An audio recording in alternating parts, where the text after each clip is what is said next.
Mary Anderson. I'm a certified nurse in the operating room, and I got into fitness kind of a roundabout way over a course of years, a period of time, and I absolutely love it now. I actually became a NAWSM certified personal trainer and fitness nutritional specialist because it was really important to me to figure out how to disseminate this information for everybody. I feel like it has really drastically impacted my life, and that I can help people if I tell them what worked for me and how to help them navigate their own life and fitness.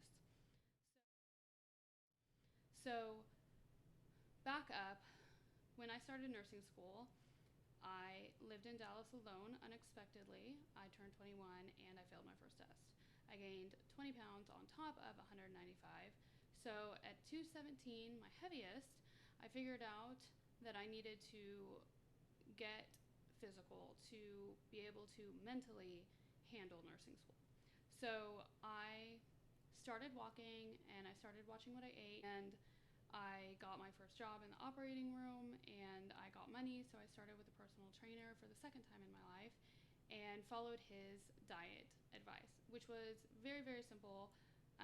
Why don't you get some banana, peanut butter, whole wheat tortilla, chicken and salad the rest of the time. Maybe, if you're lucky, you get a protein bar.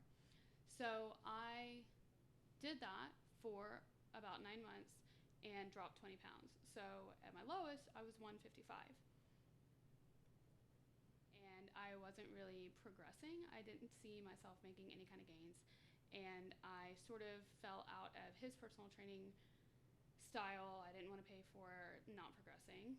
So I got into kickboxing, which I really, really love. And I really fell in love with Ronda Rousey and empowering women. And so in 2015, I started with my third personal trainer, Eric Garza, and he absolutely transformed my life, and he is one of the reasons that I am able to say that I progressed so much over the past 3 years.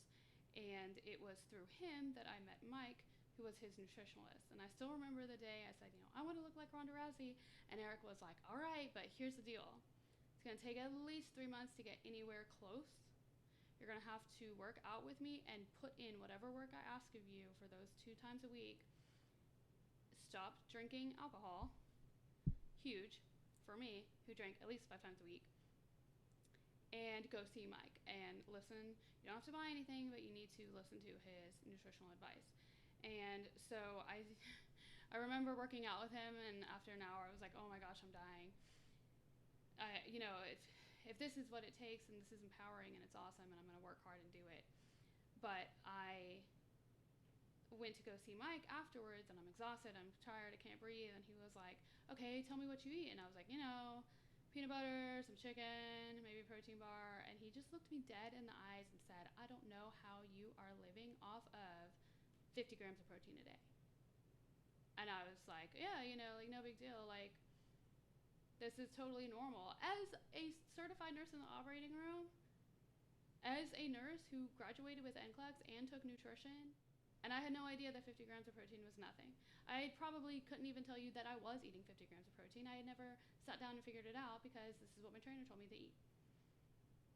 So fast forward 3 years, now I track my macros through MyFitnessPal, and I have figured out my lifestyle to fit in the operating room and what I need to do, and if I need to eat 2 meals before because I know I'm going into an 8-hour case, or if I am unexpectedly in a 6-hour case and I eat 2 meals afterwards to get in my macros, then that's what just has to happen. So I wanted to back up and try to help you guys figure out what macronutrients are and how they fit into your lifestyle and what they can do for you if you use them appropriately. And I feel that, we might have heard about it, we might have learned about it, but we didn't actually learn about it. So this is not to say that I'm an expert and that I can't go help you find other people that will help you better, or try to figure out answers for you that I don't understand, that I don't know. That this is just basically what worked for me and how I was able to do my fitness journey to about 150 pounds now, because I'm a little bit more preoccupied with gaining muscle in the gym, not necessarily losing body fat percentage and looking. To back up a little bit, everybody has a maintenance calorie range, which is your basic metabolic rate. And that is how many calories your body needs just to function, just to breathe, just to do the autonomic nervous system hypothalamus functions. That's really dependent on how much lean muscle mass you have. And that's it can be time consuming, it can be money intensive to figure out exactly what it is. So the best, easiest, shortest, fastest way to figure it out, and I say fastest even though it takes a week, is to literally write down everything that touches your mouth for the next 7 days. Literally. And you can kind of average it out if most of your weekdays are the same, and if your weekends are kind of the same, or if you want to do like 2 work days and Saturday and Sunday and figure out exactly how many calories you eat a day. Then, either by hand or using a MyFitnessPal or something like that, there are multiple apps, and we can talk about them, discuss them if you have any questions about them. I use MyFitnessPal because I think it's very intuitive. I can put in the barcodes for things, and then I can make recipes and save meals that I eat frequently. Then figure out how many grams of my 3 macronutrients, protein, fats, and carbohydrates, that I'm eating a day, and figure out where my maintenance level is. Now, if you're gaining weight, then obviously you're not in the maintenance. And if you're losing weight, then obviously you're not in the maintenance. So just write down what you're eating every day and figure out about roughly how many calories in your macronutrients. Don't change anything, really, for real, because this is about helping you figure out your lifestyle. So then we have this basic what you do every day and whether or not it is actually causing you to gain fat or maintain, or if you are kind of cutting yourself and you figure out that you are losing a pound or 2 a month, then we know that it's a little bit less than what you need. And then we discuss how many percentages, how many grams of those macronutrients we can kind of recomposite and figure out the best way to lose weight. So for me personally, it was about a gram or 1.2 grams of protein per body weight. I eat about 180 grams of protein a day now. I didn't start that way. I was started at 50. So then I had to increase incrementally because it's a lot of food. It's a lot if you're not used to it. So I was trying to hit 125 at first, and that was a struggle. And then I was hitting 150, and it was a little easier. And then I was hitting 180, and especially on like longer days when I just need a snack at night, I'll get egg whites and I'll hit over 200.